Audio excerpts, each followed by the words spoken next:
Amada iglesia, buenos días. Que el Señor les bendiga grandemente. Es un gusto para mí estar con ustedes nuevamente después de 15 días que estuve por fuera. Así que para comenzar me gustaría que se saludaran. Primero tómense, vamos a tomarnos un minutico para que salude a la persona que está al lado. Pregúntele el nombre si no la conoce, cuéntele algo de usted.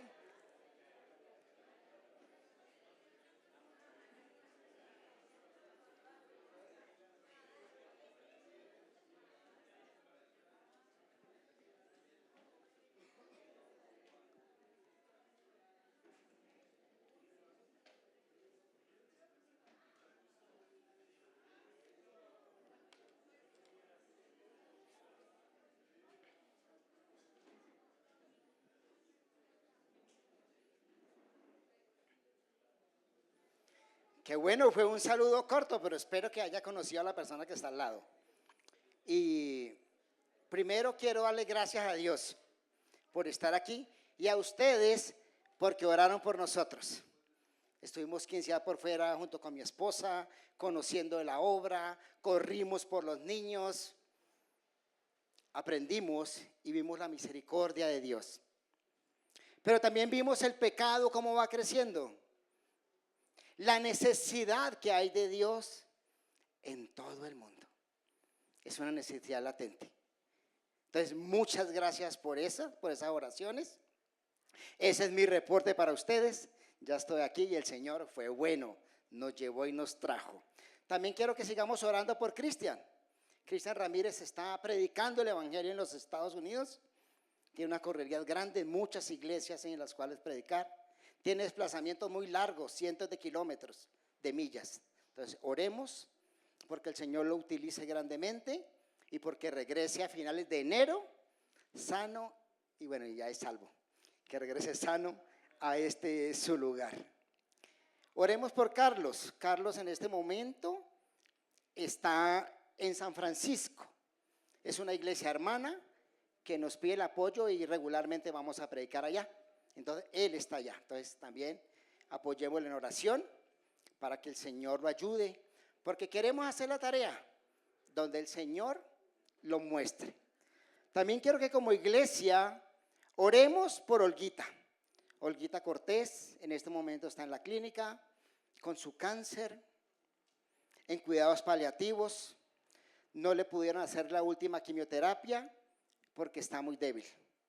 Su cuerpo no resiste una quimio, sus defensas están muy bajas. Entonces, como iglesia, rodearla en oración. Sabemos que ella ama al Señor y que pertenece al Señor. No nos da miedo su desenlace, pero oremos porque el Señor la conforte, a ella la sostenga y también a su familia. Ahora que estaba en Suiza, que fue donde fuimos a trabajar con los niños, estaba pensando en ustedes. Y resulta que en Suiza dicen que los chocolates son muy ricos. Y adivine qué, Dios les proveyó un chocolatico para cada uno de ustedes. Nos hubiera gustado traerle muchas cosas más. Pero no, al final del culto, los sugieres van a pasar a su puesto y le van a dar, ¿cuántos? Un chocolate. No alcanzaba para más. Pero es con mucho amor.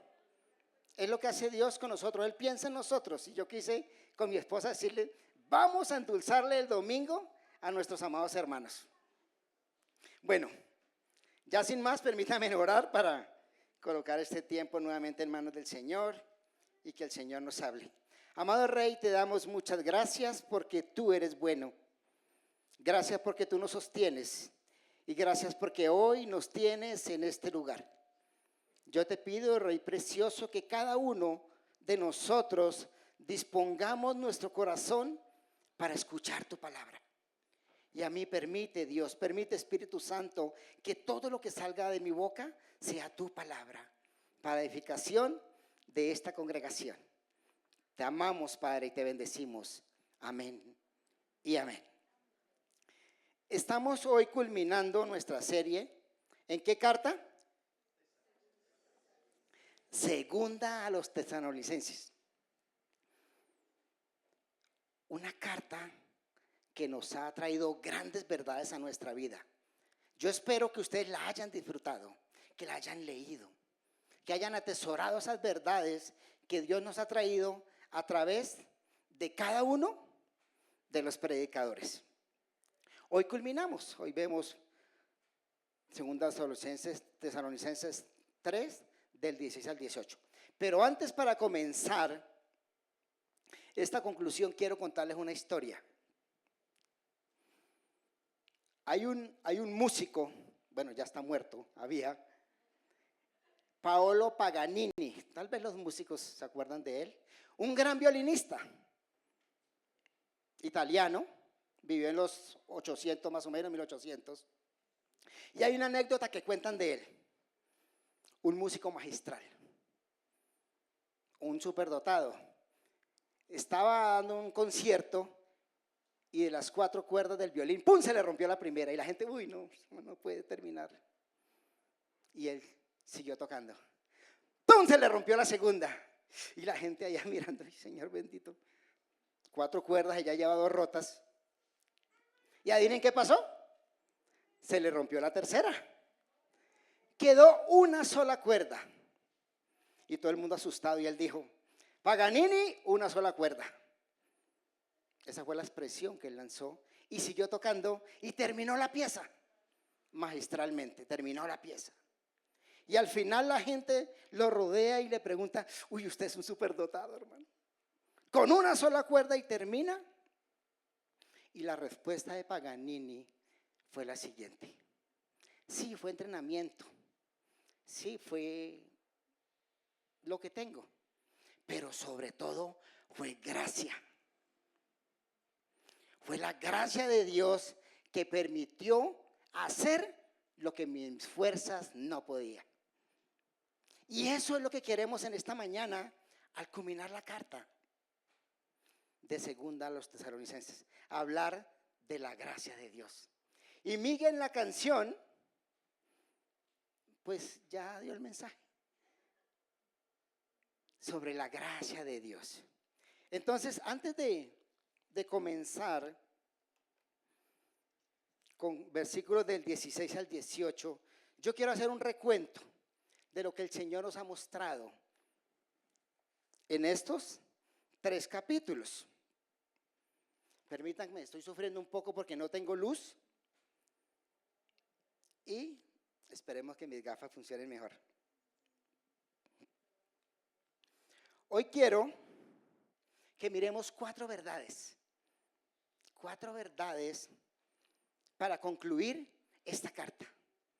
La primera está en el capítulo 1 y el título es Sostenidos por la gracia en medio del sufrimiento.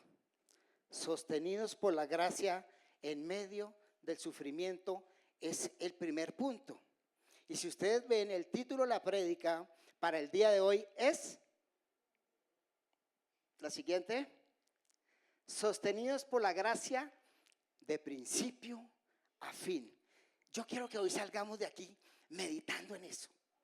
Sostenidos por la gracia de principio a fin. Y la primera verdad que quiero que miramos es sostenidos por la gracia en medio del sufrimiento.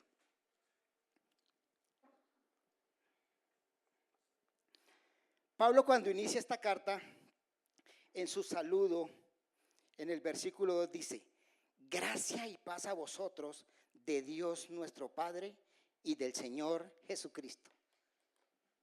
A simple vista parece algo normal, gracia y paz. Pero todo lo que va a enseñarnos Pablo de ahí en adelante, él quería que recordáramos eso. Que esa iglesia, que era una iglesia que estaba siendo perseguida, era una iglesia que él había fundado en su segundo viaje misionero y que había escuchado que esa iglesia estaba siendo atacada por falsas doctrinas, que los hermanos estaban sufriendo. Falsas doctrinas, falsas voces que estaban dañando el oído a esos hermanos, y él quiere corregir eso, pero empieza con este saludo y es donde empieza a todos nosotros. Él habla de ¿qué? Gracia y paz a vosotros de Dios Padre y de nuestro Señor Jesucristo. Y yo quiero que nos detengamos un momento aquí. ¿Qué quería recordarles Pablo cuando les dice gracia y paz? Cuando hablamos de gracia, lo que estábamos hablando en la primera canción, gracia es ese regalo inmerecido, ese favor que Dios tiene para con nosotros, que no merecemos. Y decía la canción, yo estaba roto, la gracia del Señor me alcanzó. Y esa gracia me otorga ¿qué? Perdón de pecados. Y aquí descansa todo, porque esa gente está en medio de sufrimiento. Y Pablo les recuerda eso. Recuerden que ustedes están sufriendo.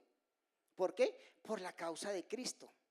Pero Dios, desde antes de la fundación del mundo, decidió que fuéramos para Él. Y nos llama y nos convence de pecado. Y entonces decimos, Señor, yo te necesito. Yo te necesito porque yo soy pecador. Y cada uno de nosotros, la Biblia dice que todos somos pecadores, que no hay uno solo bueno. Y el Señor nos ofrece esa gracia. Y esas personas habían hecho eso. Pablo les había enseñado que eran pecadores, pero que Dios a través de Cristo les daba salvación.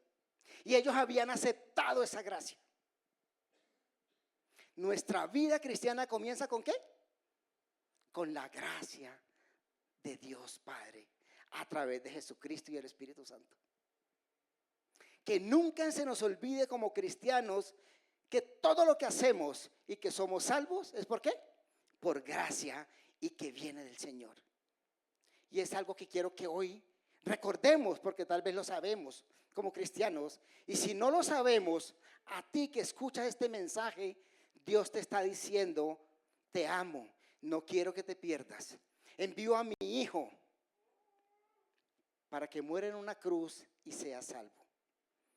No por tu fuerza, ni por tu belleza, ni por tu conocimiento, sino por puro afecto y voluntad de Dios. Por gracia, un regalo que no merecemos, pero que a Él le place tomarlo. Y que nos corresponde ¿qué? Recibirlo, como el dulce que el Señor les manda. Un ujier se lo va a pasar y usted tiene que tomarlo, estirar la mano y tomarlo. Así es la gracia del Señor, así es el regalo del Señor que nos da. Necesitamos tomarlo y decirle, sí Señor, yo me arrepiento de los pecados y acepto ese regalo que tú, Dios, me das a través de Jesucristo. Entonces Él le recuerda eso, que todo lo que está pasando empieza ¿con qué? Con la gracia del Señor. Y entonces en el capítulo 1 está diciendo que esos hermanos están ¿qué? Sufriendo persecución. La persecución, hermanos, ha estado desde los principios de los tiempos. Los apóstoles fueron perseguidos, los grandes hombres de Dios fueron perseguidos. La iglesia hoy está siendo perseguida. Quizás nosotros no. Nosotros podemos aquí salir libremente a hablar del evangelio o no a hablar y no estamos siendo perseguidos. En este momento hay países donde los hermanos están siendo quemados, donde están siendo desplazados. Siria, Líbano, Armenia, ahora Madagascar y otra lista de países. Hermanos que van a quemarlos porque están en medio, el caso de Siria, en medio del Islam, de los sunitas y los chiitas, pero es más largo que eso, no quiero meterme en eso. Están siendo atacados porque los unos los acusan de ser traidores, de ser infieles. ¿Y sabe qué? Llegan ellos, se cogen de la mano y ahí los queman, ahí los torturan, le queman la iglesia. Eso está pasando. Y nosotros, gracias a Dios, vivimos en un país donde todavía no pasa eso. Pero ¿qué va a pasar? La persecución viene. Tal vez muchos de nosotros hemos sufrido, pero poquito. De pronto una mala mirada, una mala palabra, que los hermanos en la carne no nos hablan porque ahora somos cristianos y no nos invitan a tomar trago, no nos invitan al cumpleaños. Pero el sufrimiento es mínimo. Pero lo que quiere decirle, hermanos, es que la iglesia siempre ¿qué? Ha sufrido. Y en medio de ese sufrimiento, Pablo les dice, Dios lo sostendrá. Dios lo sostiene y dice el 1:6, porque es justo delante de Dios pagar con retribución a los que los atribulan. Que hay una gran verdad, y es que los cristianos vamos a sufrir persecución, vamos a sufrir dolor y tristeza a manos de quienes no han aceptado aún la salvación, a manos de los enemigos del Señor, de los que no han entendido lo que es una eternidad sin Dios. Pero en este capítulo nos dice que el Señor le hará justicia, que un día ellos van a estar separados del Señor por una eternidad, y que los cristianos, los que han sufrido por causa del Señor, un día vamos a estar siendo glorificados por Él. Hermano, hermana, yo no sé cómo está en esta mañana. Tal vez está sufriendo. Todos sufrimos. Tal vez estés sufriendo por causa del Señor. Y tal vez estés sufriendo por tus decisiones. Si es por tus decisiones, corrígelas. Pide perdón, paga, qué sé yo. Haz acuerdos. Y si es por el Señor, gloria a Dios. No estás solo. Dios conoce lo que está pasando en tu vida. Dios lo conoce. Dios lo sabe. Y Dios no es ajeno a tu sufrimiento o a tu dolor. Es más, Dios lo pudo colocar ahí. Porque el dolor, las pruebas que tenemos, son para gloria del Señor. La Biblia nos enseña que todo lo que pasa al cristiano obra ¿para qué? Para bien. Para bien. El Señor nos conoce y sabe de qué tenemos necesidad. Y entonces el Señor va a trabajar nuestro carácter, nuestro orgullo. ¿Y qué más cosas sabrá Dios de nosotros? Pero Él ajusta. ¿Y cómo lo hace? A través de pruebas. Entonces, si hoy tú estás sufriendo por causa del Señor, hermano, dale las gracias a Dios y dile: Señor, gracias. Gracias porque me tienes por digno y puedo sufrir por tu causa. Primera verdad, entonces, la gracia del Señor, esa gracia que nos salva, también nos sostiene para vivir en medio de la adversidad, en medio del dolor y en medio de la tristeza. Segunda verdad,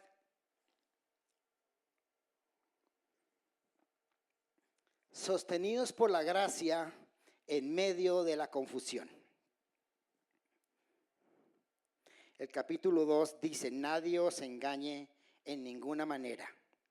Esta iglesia estaba siendo permeada por falsas doctrinas que le atribuían a Pablo. Entonces Pablo está diciendo: no, eso no lo escribí yo. ¿Qué estaban diciendo?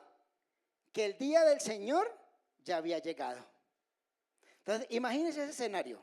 Sabemos que el Señor Jesús un día va a venir, antes, durante, después del milenio. No queremos meternos con eso, pero un día Él va a venir por sus hijos. Recuerdo una anécdota que me contó mi mamá hace muchos años y que impactó mi vida. Mi mamá era cristiana y yo era cristino. Entonces, mi mamá me dice un día: mi hijo, soñé que vino el rapto y que yo me quedaba. Mamá, ¿y qué es el rapto? Entonces ella me explicó que un día el Señor iba a venir y con voz de mando y trompeta iba a llamar, y los que estaban vivos subían, pero antes que los muertos resucitaban. Y mamá me explicó un poco de eso. Pero me decía: mi hijo, la tristeza y el dolor que yo sentía porque yo veía a la gente subiendo y yo me quedé. Y me decía: uy, Señor, ¿qué va a hacer de mí? Porque yo conozco lo que le pasa a los que no se van con el Señor. Y mi mamá sufrió mucho tiempo porque pensaba que era algo real en su vida. Y eso me hizo pensar en lo doloroso que tiene pensar que el Señor venga y yo no me vaya con Él. Yo no sé tú qué has pensado de eso.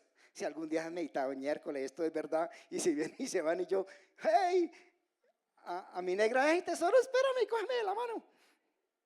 Yo no sé, y uno se ríe y le da risa a esto, pero esto es un asunto muy serio. Porque se trata de vivir o de estar separados del Señor. Y entonces pensaba en esta gente a quien fue escrita originalmente esa carta, que fue a los tesalonicenses, pensando eso: uy, el Señor ya vino o ya está aquí y nosotros nos quedamos. cuánta tristeza. Y claro, toman decisiones, más adelante hablamos un poco, no, yo para qué trabajo, si ya vino y yo no me fui, pues yo no trabajo.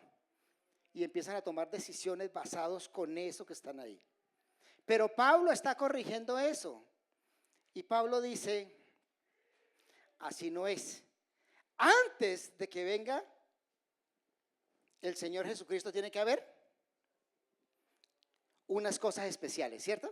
¿Recuerdan cuáles son? La apostasía y que aparezca el hombre de iniquidad. Y cuando hablamos de apostasía, hablamos de esa rebeldía, del no querer nada con Dios. Y la Biblia también nos enseña que muchos cristianos aún se enfriarán. Vengo muy gozoso lo que hicimos con mi esposa, pero a la vez muy triste, porque veía en un país que algunos cristianos no están enseñando de Cristo, porque la verdad se volvió relativa, porque el gobierno no permite hablar de Cristo. Entonces hablan de ¿qué? De espiritualidad. Entonces todos somos espirituales, escuchemos de todo y cada uno pues cuando sea más grandecito toma las decisiones con el Señor. Y eso hace parte de cómo el enemigo se mete y nos engaña en lo que creemos. Y por eso en esa carta más adelante dice que nos mantengamos ¿qué? Firmes en la verdad. No la verdad de Ferney ni la de un pastor, la verdad de la palabra del Señor. Que te dice que tú vas a sufrir, pero que no te preocupes, Cristo lo sabe y está contigo y te prepara para eso. Que te está diciendo que va a haber tiempos difíciles, tiempos de confusión, donde vendrán muchas voces que te van a hablar. Oye, ¿quieres conseguir esposo? Ve y rézale a San Antonio. Oye, ¿quieres conseguir plata? Apuesta. Oye, ¿quieres, qué sé yo, ¿quieres traer al ser amado? Busca al llanero X, que él te lo trae amarradito y a los pies. Hay muchas cosas que están sonando, sobre todo cosas que aparecen ser de Dios. Hay cosas milagrosas que suceden y la gente está creyendo en eso y creen que tiene que ser de Dios porque es un milagro. Hay apariciones y dicen, eso fue la Virgen de Guadalupe, de miles de cosas y fue una aparición. No quiero entrar a discutir eso, pero lo que quiero decir es que eso está en el mundo, que eso te llega a ti y me llega a mí, pero que necesitamos discernir la palabra del Señor y la única manera es a través de su palabra y no dejándonos mover por cualquier viento de doctrina. Es que hay un pastor milagroso que impone manos y se cura. Uy, eso es peligroso, porque la Biblia no dice que así obra el Señor. La Biblia dice que todos vamos a morir y dice que si al Señor le place darle vida se la da, y yo soy un ejemplo de eso. Desahuciado, el Señor dijo, a Ferney lo quiero ahí, entonces me dio vida, pero a otros no. Entonces el que siempre hace eso, yo ya digo, uy, la Biblia no habla de eso. Y es el cuidado, hermanos, que necesitamos tener. No movernos de cualquier tiempo de doctrina, pero para ello necesitamos pasar tiempo en la palabra. Para ello necesitamos meditar su palabra. Necesitamos confiar en ella y depender de ella. Porque a veces la conocemos, pero solo aquí, pero no baja acá. Cuando vamos a tomar decisiones, no tenemos en cuenta lo que Dios dice. Me voy a casar. Oh, es que esa chica está preciosa. Y es Cristina. Y el Señor dice, no te unas en yugo desigual. No, pero yo la cambio. Voy a hacer este negocio. Lo hago y después le digo, Señor, bendice este negocio. No dependemos del Señor. La palabra de Dios, hermanos, nos lleva ¿a qué? A que dependamos de Él. Pero no de forma selectiva. No obedezcamos en forma selectiva, solo lo que me conviene. Ferney va con Cecilia para Suiza. Yo, sí, Señor, yo lo obedezco. Va para Suiza. Ay, Suiza. A traer chocolate para los hermanos. Señor, llévame.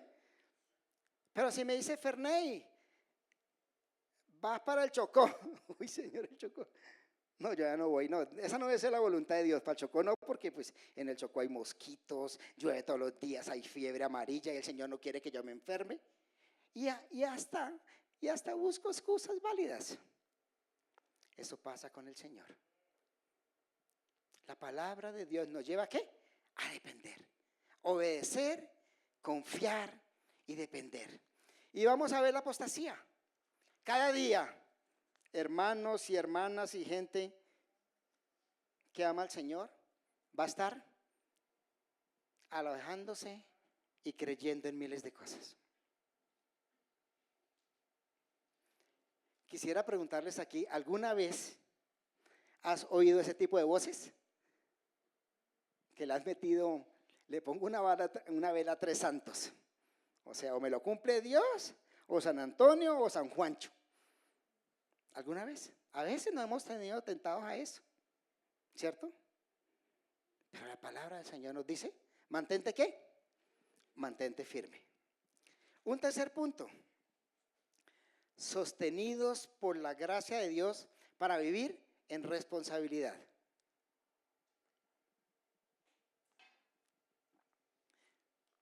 Ese capítulo 3 es la primera parte.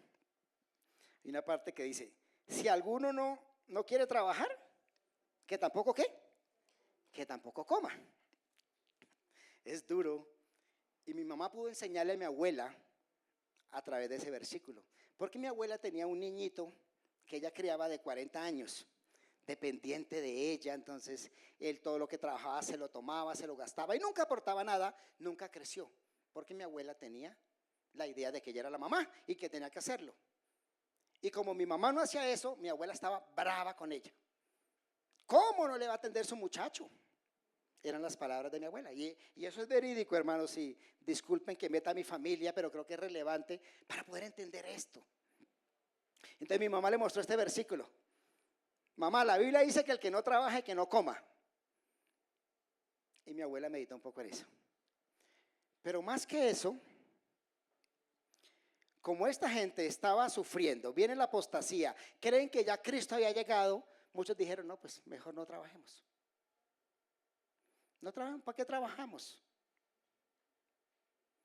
Pero lo que la palabra de Dios nos enseña es que la gracia del Señor nos capacita para vivir responsablemente. ¿Y qué es vivir responsablemente? Cuando nosotros somos hijos de Dios, cuando entendemos que Cristo es nuestro Señor y Salvador, cuando queremos obedecerlo e imitarlo, porque Él es el mejor y mayor ejemplo de trabajo, de humildad, de dependencia. Eso es Cristo. ¿Y Cristo qué hacía? Trabajaba. Se nos dice que Él, desde temprano, le ayudaba a su papá y él era carpintero. Muy seguramente trabajaba. Y aquí vienen varias cosas que necesitamos aprender con esa frase que remarqué.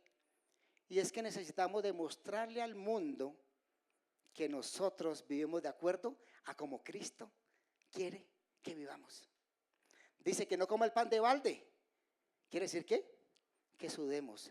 Lo que no quiere decir que no ayudemos al necesitado, porque aquí no está hablando de personas en necesidad.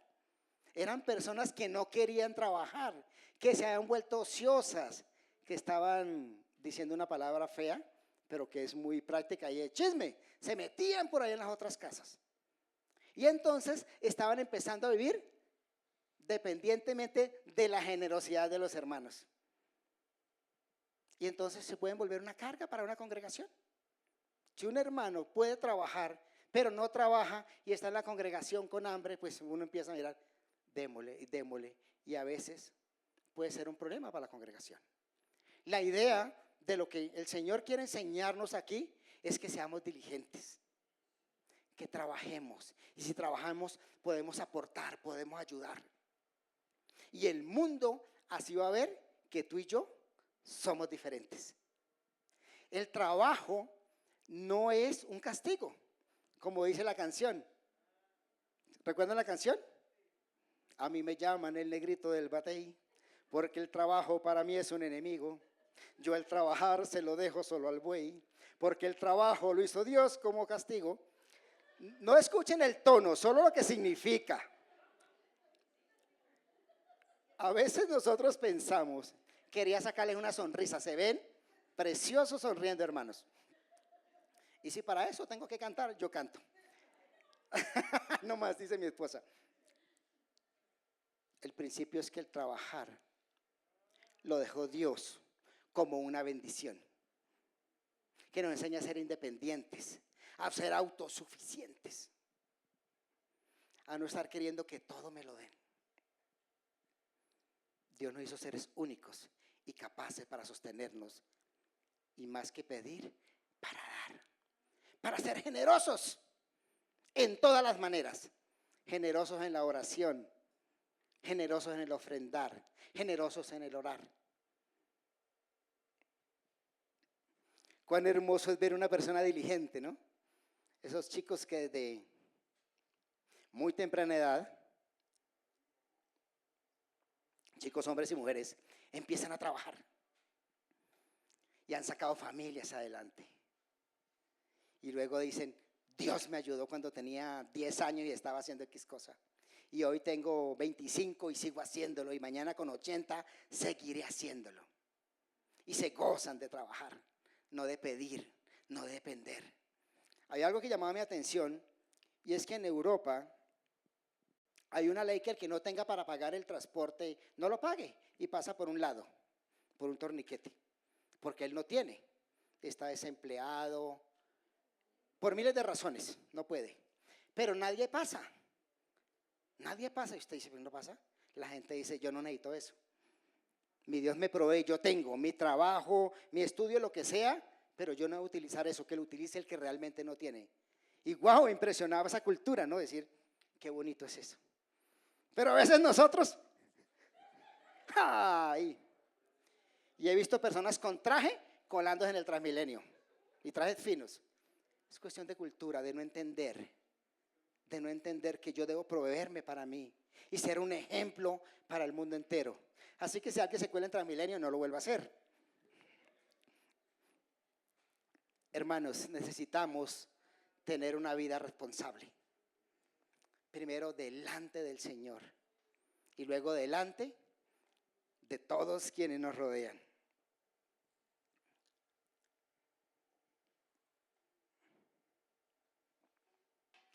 Y el Señor nos ayuda, su gracia nos capacita para vivir de esa forma. Y como cuarto y último punto y como conclusión, cuarto punto dice, la gracia que permanece. Dice el 3:18, la gracia de nuestro Señor Jesucristo sea con todos vosotros. El apóstol Pablo habla de gracia en 3 ocasiones. Cuando empieza la carta recordándoles lo que Dios a través de Cristo ha hecho por ellos. Les dio salvación cuando estaban muertos de delitos y pecados. Le está diciendo que van a sufrir persecución, angustia. Les está diciendo que van a haber falsos maestros, falsas doctrinas, pero que se sostengan firmes. Que la gracia nos capacita para vivir sufriendo y también para discernir en medio de confusiones. Nos estaba diciendo que su gracia también nos capacita para vivir responsablemente. Que podamos ser ejemplo de lo que el Señor quiere. Y ahora les dice al final, en su despedida, la gracia de nuestro Señor Jesucristo sea con todos vosotros. En 1:12 había dicho la gracia del Señor que nos glorifica y le glorificamos, queriendo decir que cuando nosotros vivimos como cristianos, glorificamos el nombre de Dios. Pero Cristo también se glorifica en nosotros. 3 ocasiones, al inicio, al medio y al final. Y permítame dar esta aplicación para nosotros el día de hoy. El Señor, a través de su gracia, nos sostiene al comienzo de nuestra vida cristiana. Nos sostiene los años que estemos, que caminemos en esta tierra, los que el Señor quiera, 20, 30, 50, 100, el Señor va a estar ahí en medio de todas las tribulaciones. Pero al final, también la gracia de Dios nos llevará al Señor. Al final, su gracia nos permite estar con Él. Qué hermoso, mis amados hermanos, es poder pensar en eso, que no ha sido por nosotros. No es por nuestra inteligencia, por nuestra estatura, por nuestro conocimiento, por nuestro dinero, por nuestra gracia, por nuestro hablar, por nuestro dar. ¿Sabe por qué ha sido todo? Por la gracia del Señor, que es la que nos permite estar hoy aquí. Así que, hermanos y hermanas, cuando todo esto acabe, podemos decir gracias a Dios. Y para terminar, quiero que pensemos en esto. No importa lo que vivamos, no importa. No importa lo que estés viviendo en este momento. Eso va a pasar. No importa si hoy estás bien o estás mal. ¿Saben qué? Eso va a pasar. Así que el Señor nos llama a que vivamos en gracia. A que dependamos de Él. A que vivamos responsablemente. A que no permitamos que voces extrañas nos aparten. Hermanos, que la gracia del Señor, como nos ha sostenido, lo va a hacer y lo hará por el resto de nuestras vidas. Oremos.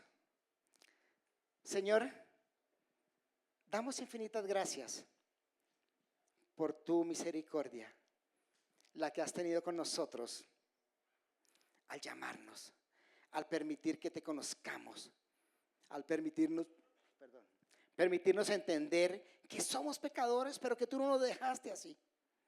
Gracias porque podemos arrepentirnos y clamar por perdón a ti. Y gracias porque tú, mi Señor Jesús, nos perdonas. Y gracias porque tú viniste a morir en la cruz por nuestra salvación, porque un día estaremos contigo. Gracias, mi Señor, porque en este mundo vivimos muchas circunstancias difíciles, pero tú las conoces. Y gracias porque ellas nos ayudan a entender que te necesitamos, que somos débiles. Gracias, mi Señor, por prepararnos para conducirnos en un mundo hostil, un mundo gobernado por el enemigo y que quiere apartarnos de ti. Gracias porque tu gracia, mi Señor, no lo permite. Así que yo hoy te ruego, hoy te pido que cada uno de nosotros, mi Señor, podamos meditar en ello, podamos sostenernos en tu gracia, en tu verdad. Bendigo a cada uno de mis hermanos y de las personas que hoy nos acompañan. Los bendigo en tu nombre, mi Señor. Gracias, amado Padre. Te amamos, precioso Rey, y te bendecimos. Amén y amén.